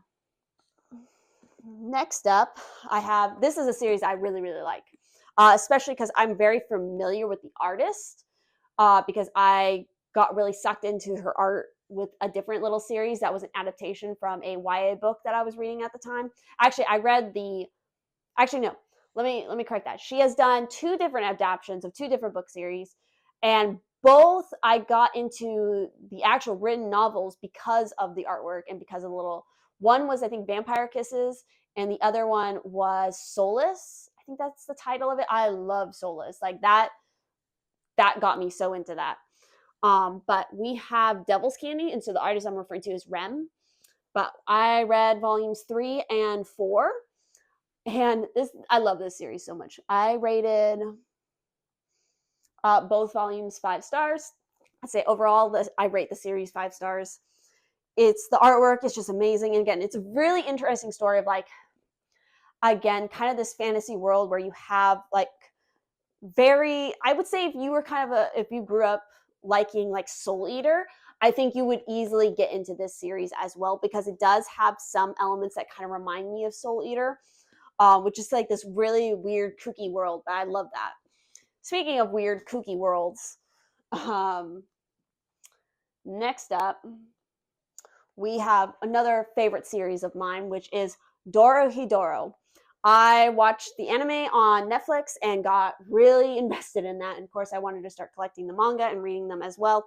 And this is volume 5 and volume 6. Again, I rated both of these 5 stars. I just love this world. It's so weird. It's so kooky. And I love that even the antagonists, like or like the villain of the series is still very like likable, and like doesn't necessarily feel like a villain either. Like everybody feels kind of morally gray, which just makes for a very interesting story. But yeah, also violent, bloody. Again, it is for mature audiences, so just be prepared for that if you want to pick this up. Sometimes I don't see it in Barnes and Noble. Like I was very surprised I saw those 2 volumes last year in the store, because it's sometimes really hard to find that series. In the same vein of mature series, and again, this one got anime and became very popular. We have My Dress Up Darling, volumes 10 and 11, which I rated volume 10 and volume 11 both 4 stars, because this was definitely an uptick. I think it was volume 9. I was like, okay, where is this going? And I still, a big part of me, like at this point in the series, is like, where is it going? Like, are we gonna get like some forward momentum here as far as like the plot, which really I would say the main plot is like a will they won't they kind of situation in a way, of when these 2 characters are finally going to get together. And I feel like we're finally starting to get to that point, of 11 volumes in. So it is a little slow at this point, but like the first 4 volumes are fantastic, but then everything after that has been fairly slow. But I think it's starting to pick up, especially with volume 11. It's starting to get back up into that. At least I'm hoping. We'll see how volume 12 goes, but that's my current review on that. And then I was very, very excited to see this. So if you do, I don't know if I've ever really mentioned this on anything, but I really loved Beastars. That is one of my favorite series as well. And I have the whole volume, all of the volumes, including also this particular author. She has done some like anthology series, essentially, of like mini stories, and that was called Beast Complex, and there was a volume 1, and I thought that was all there was going to be. How wrong I was. We have a volume 2 and a volume 3, and I gave these both 5 stars because I love this world. It's so interesting, it's so engaging. Again, I know people get so caught up with Beastars, with like, it's furries, like, you need to move past that, because underneath that you have such a fascinating, like, complex character drama, society, mafia storyline. It's great. If you can just get past the furries and the furries doing things together, like, you have a really cool story. That's my soapbox. Anyway, moving along here. We have, of course, another anime that was super popular and blown up. So, of course, I started collecting the manga to see what the deal was, because I've heard that it goes real hard later on. It gets real weird as well. We have Chainsaw Man. And so I have volume 4. I read volume 5 as well as volume 6, which finally was getting into territory that they did not cover in the anime. The anime is not... like, the anime does not even touch the iceberg of like the craziness. The movie we're about to get is covering definitely like this arc that we're getting into right here. So basically I actually rated all 3 of these, again, 5 stars. Like, they were all very interesting. Like, at this point in the story, things are really interesting. I don't think I rated some of the other earlier volumes as high, but they were still at least like a 3-star or above. So yeah, this author does a fantastic job, and so does all of his assistants, which I'm going to get into, because I literally have 2 other series sitting over here that are done by his assistants. His assistants went on to do their own absolutely insane series, which one of them is like one of my favorite ones. Moving into another favorite. Again, this was another recent anime from the last like year or so, and I love it so much. The second season is actually airing right now, and we have The Apothecary Diaries. I love this series so much. Both me and my partner, we were obsessed. We're both collecting the physical volume. So obviously I have volume 1, volume 2, volume 3, and volume 4. I read those all last year, and pretty sure I rated all of these like 5s across the boards, because it's just such a good series. Like, the like a mystery, also a little bit of like, I mean, it's really the mystery, but also like the interesting like apothecary, like herbs and whatnot stuff. It's just a fun series. If you haven't checked this out, it's a cool period drama, definitely kind of vibe. Love it. So next up, in fact, we're going to talk about now probably one of my favorite series to date right now. And again, it's also rated mature, as is seems like everything I get manga wise right now. We have Dan to Dan. I love Dan to Dan so much. And I'm finally to the point now in like the volumes where I'm reading because I was reading it online, but then I stopped reading it online to start collecting the physical volume. So I'm finally getting past what I've already read in the past. I love it so much. Again, these are all going to be 5s across the boards, regardless of.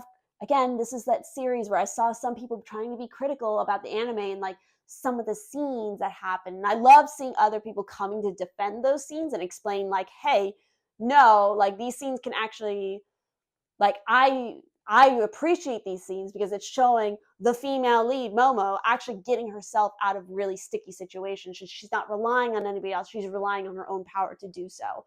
So it's like, thank you. But yeah, I read volume 5, volume 6, volume 7, volume 8, volume 9, and volume 10. I love this series so much.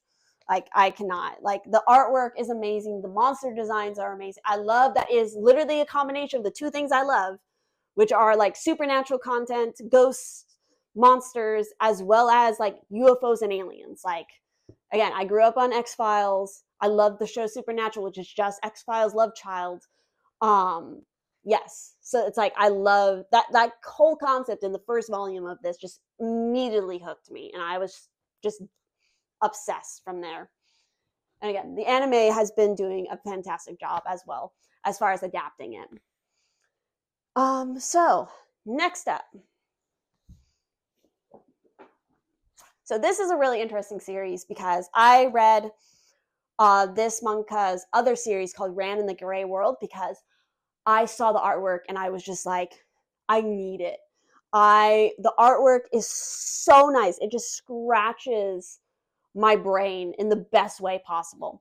And so we have Go with the Clouds, North by Northwest. And this is volumes 3, volume 4, as well as volume 5. And I think, what did I rate these ones? So I rated, again, across the boards, rated it 5 stars.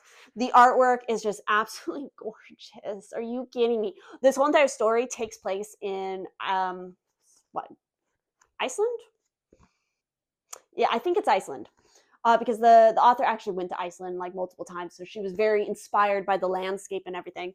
But she does really interesting stories, and this one is no different, where you have an interesting like power system as well. But again, it's just the artwork. I cannot with the art. It's so gorgeous with the line art and everything. It's just like, it's so good. So yes, I highly recommend, if you want something visually stunning, I definitely recommend this. Although I think the better intro one, because again, this story is very, very unique. I think the more like slightly more mainstream one, I guess you could say, is Ran in the Gray World. I think that will be more of an easy like intro. Like if you read that, I think you're more better prepared for like the slight weirdness of this one. Because I don't know, it might be the opposite, because I think this one is a little bit more mundane in a certain way than Ran in the Gray World, which is like way more fantastical. So it could go either way. Like you could start with Ran in the Gray World, and that could get you really invested in the artwork, but just be prepared that this is still going to be stunning, but it's going to be a little more calm in a way, like in tone, while that Ran in the Gray World feels very like bubbly and exciting, while this is like a little bit more of like smooth jazz or something. I don't know. Moving along. So I read and I finished this series because it's only 4 volumes. We have That Wolf Boy is mine. Such a funny title. But yes, we have volume 2, volume 3, and volume 4. And I think I did rate these ones different from each other. Let me double check here. So volume 2 and 3, I rated 3 stars, while the last volume I did rate 4 stars because it did have a sweet ending. Again, it's a very short read. If you liked fruit baskets, you'll probably like this because it is very like fruit basket-esque. Like fruit baskets-esque, maybe a little bit, no, not really Orange Host Club, but there is almost like a little bit of flavor of like that. So, and this is, teen kind of story, takes place in school, but there's a magical aspect to it of like, again, think fruit baskets, and then you'll get the idea of like kind of the theme of like what's happening here. But again, it's an all right read, very like middle of the road for me, not bad, but definitely enjoyable. Now, going into a weird read of mine, a weird selection in my collection, but as we should know, you should be getting the idea by now that I like some weird stories. So we have Rooster Fighter, volumes 2, volumes 3, and volume 4. And it is exactly what it sounds like. Think like Kaiju number 8 mixed with a rooster. Like, so to clarify that, we have like the idea of like kaijus, and this rooster goes around and fights them. Basically, that's the baseline explanation of this series. So yeah, it's legit a chicken. Like, don't get that to it. It's not like a Beast Star situation. It's a literal chicken, literal rooster. Period. But it's so funny. I rate this like 5 stars, all 3 volumes. It's just entertaining to me. I just like the idea. The artwork's also very good. But again, you're just watching this chicken go and fight, and I don't know. Like, I can't explain it more than that. It's going to be a very niche choice for some of you, but some of you would definitely get it. And like, yeah, Rooster Fighter. I support it. All right. Here, again, no surprise to anybody, this is going to be another set of 4 volumes that I all rate 5 stars because I absolutely am obsessed with this series. Not only am I obsessed with this series, but I'm obsessed with this particular artist because this artist did one of my favorite adult webcomics that was like circulating around online that I read, called, why am I forgetting the name? Lilith's Cord. And again, I just am obsessed with the way they make the art, like the way they color.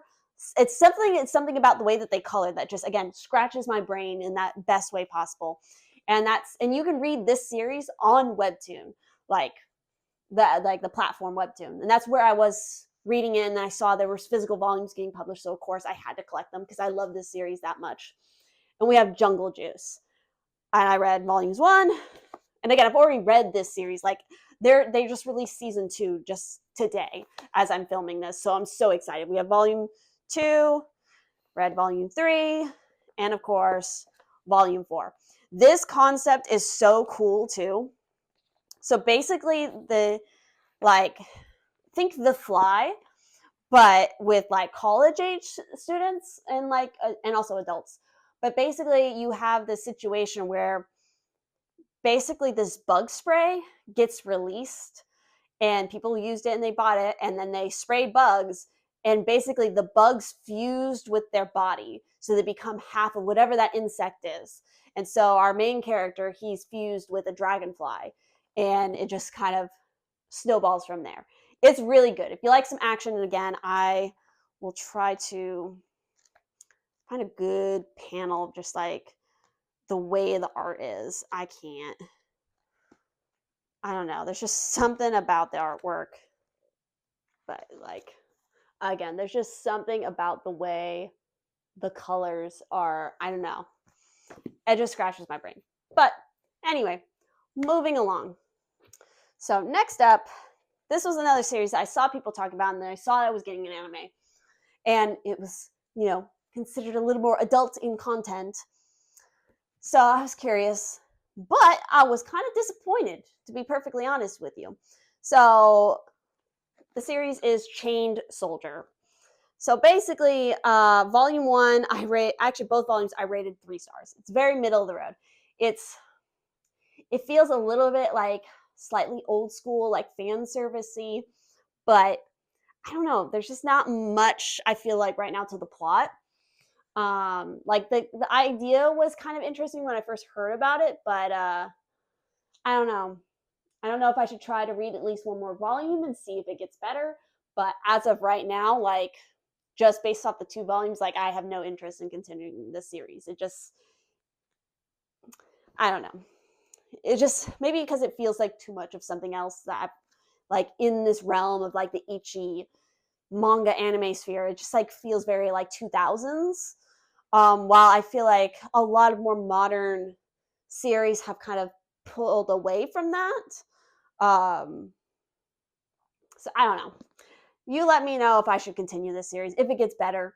Like, because right now, just like, okay, here's a monster, and then here's some, you know, fan service on top of it. And I know that's kind of the point of the series, but I need a little bit more, like plot wise. So next up, we have, of course, the classic. We have Black Butler. I've forever loved this series. So we have volumes 20 and 21. Again, 5 stars. Okay, if you have not like read the Black Butler mangas, you are missing out on just so much good story. Like it is such a cool series because again, the artwork is very like shoujo style, but it is a shoshin story. And the anime, like especially like the first 2 series, did not do it justice at all. While the more newer series that they've let out that are like specific, they're literally centered on specific arcs from the manga, like the school arc, the Book of Atlantic arc, the circus arc. Like those are a lot better because they're like 1-for-1 adaptations from the manga, so they're actually decent. All right, here's another one that I know is going to raise some eyebrows with the title. And again, they were wrapped in plastic. So I was like, I'm going to get it. It was my impulse buy from the bookstore. It's actually only rated older teen, like 17 plus. It's not even, because like honestly, the scenes in it are not the most graphic scenes that I've ever seen. But I rated volume 1 3 stars, and I rated volume 2 2 stars, because it's just like, is not the most mind-blowing series, but we have basically we started a threesome, and that about sums up the story. Basically, these 3 get together, and again, that's part of why I grabbed this series, because it's like it's so rare to see this dynamic of like a girl with 2 guys, although it's starting to become more popular for sure. And yeah, I just wanted to see what it was about. It's not the most groundbreaking story, and I think there's only 3 volumes of it, so I probably will just go and get the 3rd volume at some point, just so that I have it finished. Like I have the full series, but it wasn't the most amazing thing I ever read. All right, now we're getting into some of my. This is sort of the stack I have in front of me of just like single volumes that I read in 2024. So of the manga at least. So we of course have Hell's Paradise, because I watched the anime and it was absolutely insane. So I started collecting the. And you know what's also crazy is like I guess you can read this on Webtoon now, which is just the weirdest thing. Like I was not expecting that. Webtoon has grown so much in the years I've been reading it. But yeah, this is a crazy story. Highly recommend if you like something weird. Some is a good one. I rated this one 4 stars. So it's a good introduction to the series. Just give it a read. If you like you know, Edo, is it Edo period or you know, if you like your ninja samurai kind of idea, like, but also like mixed with Attack on Titan to a certain degree, like I think you'll like that series. So next up, we got Yakuza Lover. This is definitely like my trashy drama series that I'm reading. And again, it is mature. This is volume 4. I can already tell you that in this year, I've read way more than this volume. So I rated it 4 stars. It's not too bad. Again, it's just like trash TV. Like, it's trash drama, mafia with a lot of adult content mixed in. So if you like that vibe, this is my like guilty pleasure one. Next up, we have, this is a series I also really love. Watch the anime. This is The Land of the Lustrous. And it's just a really cool, very, again, unique, weird series. And so this is volume 4, rated it 5 stars. Interesting artwork. And again, it's just really the concept of it that is very interesting. Again, you have like these girls, they're all gems. Like, they're literally like sentient crystals. And you have this weird dynamic of they're fighting these. Just go and read it. Just go read it. Again, interesting artwork. Of course, next up, we have a Goliath of a 2024 anime, I would say, that just blew up. And that is, of course, Volume 1 of Frieren. The Feel All the Feels series. That is this. And, of course, I rated it 5 stars. It's very good. And if you like your high fantasy, but you want something slower paced, it's about the journey and the people we meet along the way. And starting to appreciate the people and not just leaving, you'll just go read it. I think I've already kind of mentioned this one, but as like an example of something, we have Kaiju number 8. I really like this series a lot. I rated it 5 stars, watched the anime.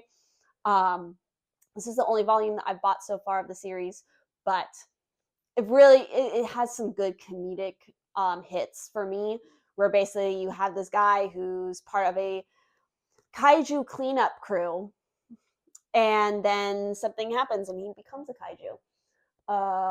And that's all I'll say. So it's cool. Of course, we have, I just said Goliath of an anime.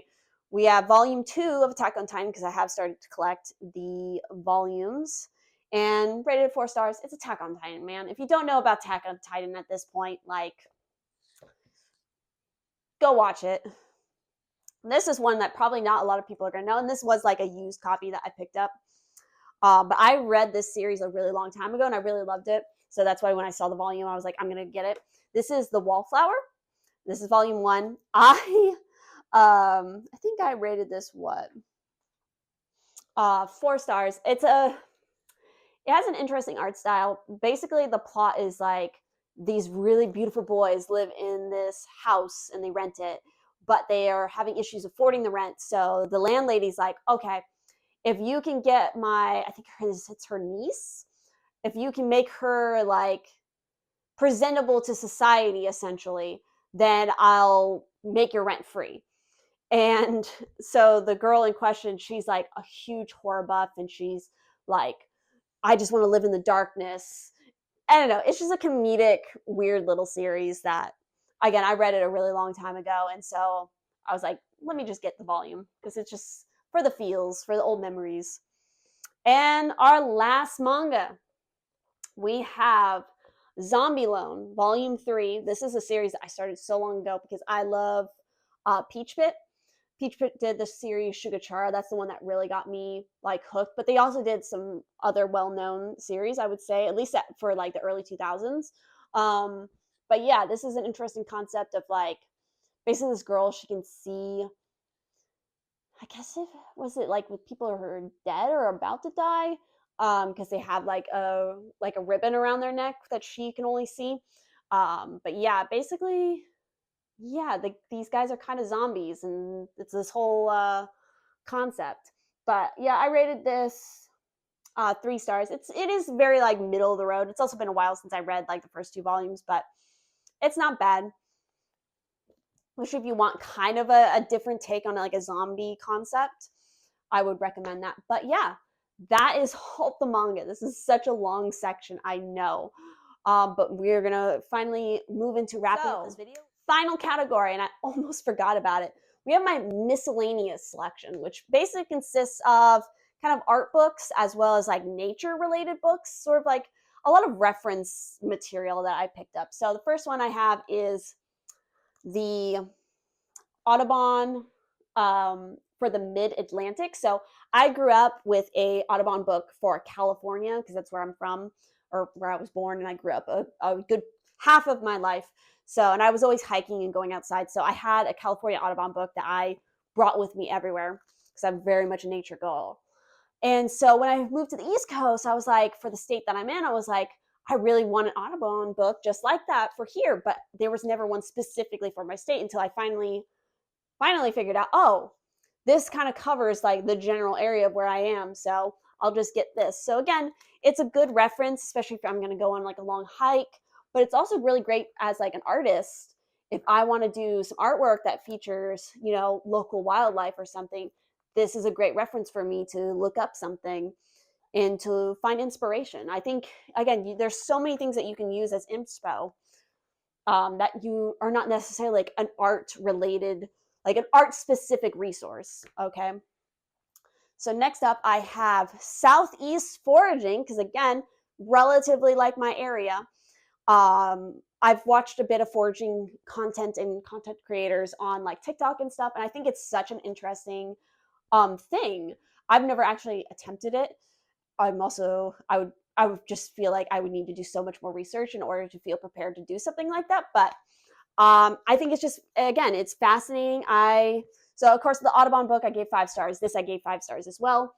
And yeah, it's just really helpful. And again, you can use it as a resource to like look up these things. But yeah, if you're interested in foraging, I think that's a good, especially if it's like you're in, again, the Southeast, that might be a good resource for you to add to your collection. Next up, I gave this one like 3 stars because it's very in the middle of the road. And I mainly got this as a resource, like artistically. We have Newport News, the Vintage Postcard Tour. So basically, like this was a whole thing, like, you know, in the early, like 19 years. Like this one is from when? Like 1911. Like they did these postcards for the area of Newport News, which is near where I live. So I just thought it was really interesting and such a good like artistic resource to like see these old postcards and the way the buildings and the way just the history of the area changed over time. I just think it's really interesting. Again, it's not like there's a lot of like information to this book, but as a visual resource, I think it's, again, solid. Okay, next up. So this is a book that I picked up many years ago at like a thrift store. And I thought, ooh, I'm interested. And so it's like an anthology series of mini stories called Vampire Stories from the American South. And so I finally, in 2024, I was like, I'm going to read this. Yeah, I give it 1 star. So I did read like the first few stories, and then the rest of them I just kind of like skimmed through. It's not good. Like legit, like again, I don't want to sound mean or something, but the writing for a lot of these is just not that good. And again, it's not like I'm saying like I'm an amazing writer or anything. I have written in the past, but it's like also the stories were just kind of weird. But yeah, no, it was not my cup of tea. So kind of DNF'd it. Did read like the first few stories, but it just was not my cup of tea. Sorry about that. So I'll have to wrap up this section without my mic because my mic has died. So next book I was going to talk about is Sex in the Sea, which I know is going to raise some people's eyebrows with the name of the book, but it's so funny. Like this book was great. I gave it 5 stars, and this is kind of a special book to my heart because it's actually something that I picked up on one of my like first-ish dates with my partner. We went to the aquarium and I saw this. I saw the title. I was just giggling because I obviously watched Sex in the City before, so it's like the play on that was really funny. The writing has some great jokes in it, but also it's just fascinating information. Like this basically covers and talks about the reproductive life of various sea creatures, and makes it so entertaining to read. It's also just super fascinating. The ocean is such a wild place with some of the stuff that like goes on. Like, it is wild. Like, I highly, highly recommend this book if you're curious about the ocean life, and especially in this realm of things. Very much love this book.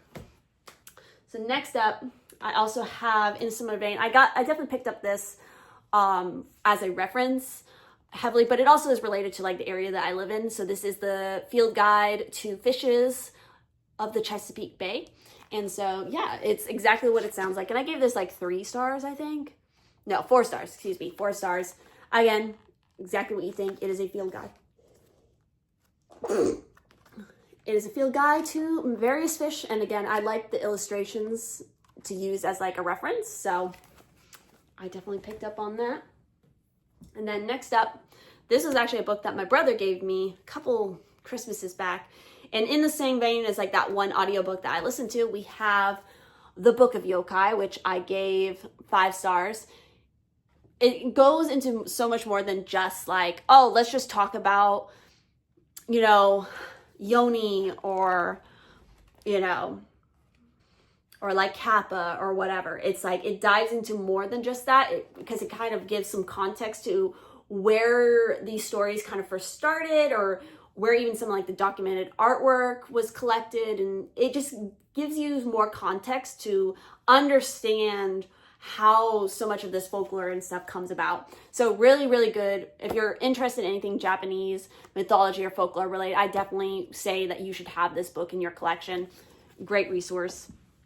And then lastly, the next 2 books that we have are art book kind of related. So we have The Undying Tales by Stephanie Law, who's an artist that I absolutely love. And basically she does this where she'll do like these art challenges that have to do with like animals that are endangered or near extinction or are like technically extinct. But for this book, she also combined it with like different mythology, like a mythological creature that kind of goes in hand with it. So again, if you want something that kind of touches on that, as well as like animal conservation, or just you want something with really pretty art, then I definitely recommend adding that to your collection. And lastly, we have Fairies of the Fault Lines. I've been following this artist for a really long time, so I really wanted this book. And again, it's very cool artwork, and it's done in a way that's kind of like journal entries for like encountering these various fae-like creatures.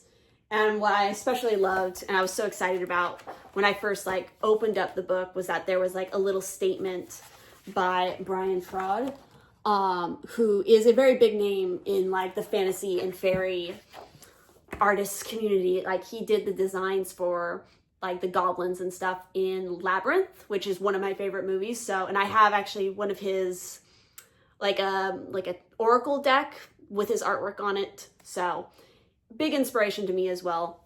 And to so many others who've done like fairy illustrations and whatnot. But yeah, that is the last book in my miscellaneous collection. So we'll go ahead and we'll also talk about some other stuff. All right. Oh, I know this is going to be such a long video, but bear with me.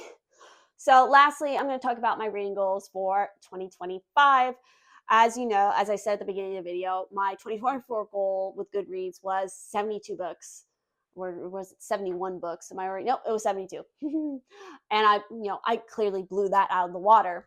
So, but for 2025, I've only set my goal for 20 books, which I know sounds absolutely ridiculous because it's like I'm going to blow through that real fast, which was sort of my intention because I'm trying not to make reading this year feel like work. I wanted to stay very much in that hobby realm of things and not try to make it too complicated. But I also don't know if I'm, selling myself short on that goal. I don't know. I didn't intend to try to make it like a big task. Like I need to read 20 books this month and 20 books this month and like go like that. I just want to kind of make it more of a relaxed situation. But the caveat to that is I really, really want this year to read books that expand my genre range. Because as I kind of already mentioned, if you go downstairs and you look at my book collection, this is a different set of books. But like my fiction books, it's like it's so much from like my YA days, and that's like kind of all I have on my bookshelf, with the exception of like a few small picks here and there of some adult books, usually in the fantasy supernatural genre. So it's like I really want to expand and try to read some books that are, you know, outside of that, like more horror books, more thriller, more mysteries, or, you know, other things. Like I really would like to try some other things other than YA. I really do not want to read. I really don't think I want to read any more of that at that point. I think other than like Ricky Riordan, that's the only exception to the rule, because I just, again, I'm that is very near and dear to my heart, is that series and his books. So that is where I am thinking as far as my goals. How am I going to achieve that? So the interesting thing about Goodreads this year is they've added on this additional, like these additional challenges where it's like, oh, if you read a book within this genre of like the selection of books that are like, a lot of them are handpicked from like whatever have been like the most talked about books on other people's like TBRs essentially.